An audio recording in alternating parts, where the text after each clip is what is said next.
address for the day. We'll be discussing the role of integrated logistics in unlocking the collective potential of the supply chain. Ladies and gentlemen, please help me in welcoming on stage Mr. Ashwani Nath, Chief Commercial Officer, Logistics, DP World Subcontinent. Let's give a huge round of applause for him, please. Very warm welcome to you, sir.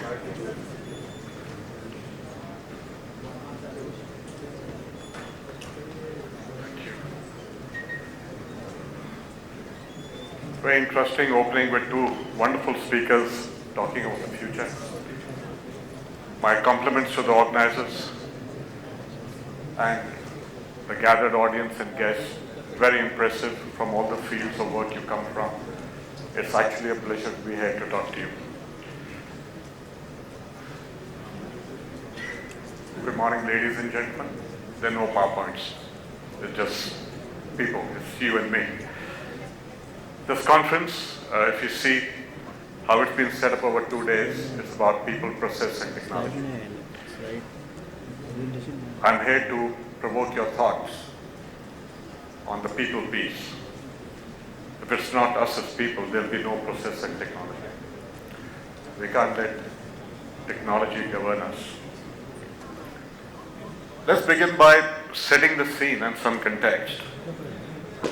Logistics remains a cornerstone of economic growth, both in India and globally, and we can no longer ignore that. It's very interesting to see how the government are now being referred to as partners, and especially the first session today. And more the people, as we go along, are talking of government's participation as an enabler, and that's wonderful for a country on the course we are. Whether it's the Gati Shakti Master Plan, whether it's the National Logistics Policy, which wants to reduce India's logistics cost to 7 to 8% of GDP by 2030, to bring it on par with markets in US and Europe. The Unified Logistics Interface Platform to bring together 33 systems, 106 APIs, 1,600 fields across ports, shipping lines, railways, roads, and customers. And of course, getting electronic payment, electronic invoice, and electronic delivery orders all sorted, and still having an e-logs platform where any of us can approach and offer suggestions and recommendations. The young demographics, what's happening meanwhile? The young demographics, they will drive the domestic consumption for us in the coming years. And our whole focus today in India should be how integrated we can be or end-to-end we can be in providing logistics domestically first. If you look at cost of logistics in India, if you look at simple things like vegetables, I'm sure some of you know this in the room already, 30% of the cost of getting onions or tomatoes or whatever delivered to you is logistics cost. The margins that people get is pathetic. Electronics, because they're high value, probably 10% of the cost is logistics cost. If you go into the medical industry, 10 to 11% of the total revenue, and I'm sure the medical people here as well, is logistics cost. The issue is that this disparity in logistics cost for various sectors primarily stems from the need for specialized transportation. And to set the context, what I want to discuss with you today is how end-to-end can we become and how integrated we can become in and of. I will come to the word integrated repeatedly, and I'll try and qualify it or clarify it as we proceed. Where are we now and why the change? In 2022, a massive supply chain disruption took place. Caused by global microchip shortage, Nissan made fewer vehicles. General Motors interrupted its pickup truck production. Apple warned of delays in iPhone and tablet supply. And Intel predicted it might be a year or two before even the supply could be made. Enterprises are realizing that they can better predict and respond to unexpected events if they invest in the collective power of the supply chain, where the whole of the supply chain is greater than its parts. Please focus on the sentence because this is where I'm getting to. We need to move towards a single point of contact. We need to move to a partnership model. Someone mentioned multimodal hubs earlier, but from multimodal, we need to move to an integrated supply chain. Just to give you an example, just to set the context, you could be sourcing a product from Far East, and you could employ as many as 7 to 8 different vendors to pick up the cargo in expert's term from your supplier, take it to a port, from port to port on ship, customs at both ends, delivery in India, and when procurement, which is again a big theme over the next 2 days, starts issuing RFQs or tenders of sourcing materials in terms of the logistics service providers, they're dealing with 6, 7, 8 entities. Just imagine the time you're spending and effort you're spending and resources in trying to knit this all together. And the worst part is that when you employ 7 different people, it is but obvious that you're paying 7 different profit margins on every leg of the transportation. Plus there are about 7 to 8 different documentations, and there are 7 to 8 invoices. Look at the amount of control, the amount of work you have to do just to follow up your shipments.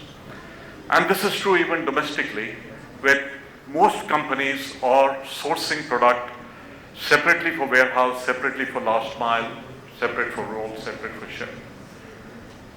We need to bring all this together into a single point of contact. I can give you an example of one of the players who's also in this room. They were moving 500 trucks a month from Chennai, from their factory to north, close to Ambala. Instead of that, they are now moving their cargo from Chennai to the port in Chennai, on a ship to Mundra, on a train from Mundra to Panipat, and just the last short leg by road to Ambala. And they've taken 500 trucks off the road. What does it mean? 3 things first. SLA still being met, transit time. 2, you optimize your costs and become more competitive. And 3, 63% over sustainability. I'm trying to address for you what is in the room today. Again, I'm reminding you people. We are the people who can make a difference and make change. 1 invoice, 1 document, and that is integrated. What can we do over the next 2 days of networking and collaboration in terms of why we are here in the room and what the organizers have really set up as an agenda? My appeal is to the C-suite in this room, the CEOs, heads of supply chain. Do not consider logistics any longer as a cost center, but as a business enabler.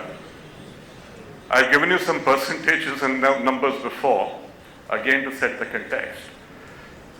You're buying transport today 1 way, but you're actually paying 2 ways because the truck's coming empty, coming back empty. The C-suite has to now challenge this internally with procurement, the way you design your processes, your digitalization, how you operate on your business model, and you have to actually look at logistics as an enabler. Next, the procurement heads obviously need to play the same role. I'm sure the track has already started, so probably I'm not getting across to them. But they need to buy an end-to-end supply chain or integrated logistics again and not have multiple RFQs. They need to create a partnership model with logistics providers. I'm sure my likewise colleagues in the room would like to hear this. And finally, it's the talent in the room, all of us, who should define the ecosystem and processes that define the technology to take us forward. I won't dwell much on technology, enough has been said about it, but what is essential is that we have an end-to-end visibility of the supply chain. Both digitization and digitalization are important. Please remember that. It's not just digitization, it's not just digitalization, but both hand in hand. Predictive risk identification, forecasting, and improving sustainability. Coming to the end of my section, finally, what does it mean for us? Why did I choose sustainability? 80% of millennials and Gen Z consumers today who want to buy from the companies in this room have a strong focus on sustainability, and more than 30% are willing to pay a premium for products which are bought, produced sustainably. Diversification of sourcing markets, manufacturing hubs and sales channels is now a given. Products are no longer being sourced from traditional markets globally, and the source is actually changing back home to India. Logistics service providers should work very closely together in platforms like these over the next 2 days to see how we can collaborate and make justification for the return truckload as an example to be satisfied and reduce the cost of logistics and ease of working together. Integrated logistics doesn't mean you have to use one provider. You can still use multiple providers, but you can still have a single point of contact. It is important that large businesses, unicorns and businesses in emerging markets, as I said earlier as a reminder, must consider logistics as an enabler. In short, just as my closing argument or closing comments, in short, ladies and gentlemen, please identify within your system what is the job you need to get done. The job you need to get done is not buying a container or a truck or a clearing agency, whatever, at 10% less or 5% less, or negotiating transactionally or going unimodal. Please search that talent internally within yourself. You're very senior people. If you have to make logistics an enabler, you have to look at optimization. You have to understand what's the job to be done. To make it simpler, if you're hanging a picture on the wall, is using a drill to make a hole in the wall a job to be done? No. The job to be done is to find the picture hanging on the wall. Unfortunately, all of us are chasing the drill, chasing the hole, and not hanging the picture. These are not my words. These are from a very nice professor from Harvard, but sticks in my mind, Ranjay Gulati. Finally, what are we playing at? What I'm saying is that if you can create a partnership model, a single point of contact between the service providers in logistics and those who need these services, you need to look for your 5 value propositions. The biggest one being competitive advantage. Competitive advantage is not cost savings. It's efficiency, productivity, control, visibility, optimization. If you can get your competitive advantage sorted, you will have working capital optimization, you will have asset optimization, you will reduce cost of inventory carriage, you will have more cash flow in hand.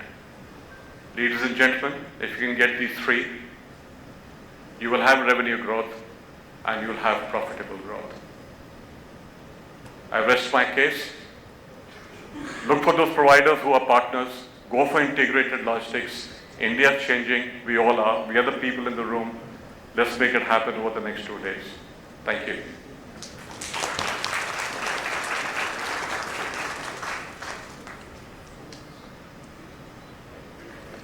Yes, sir.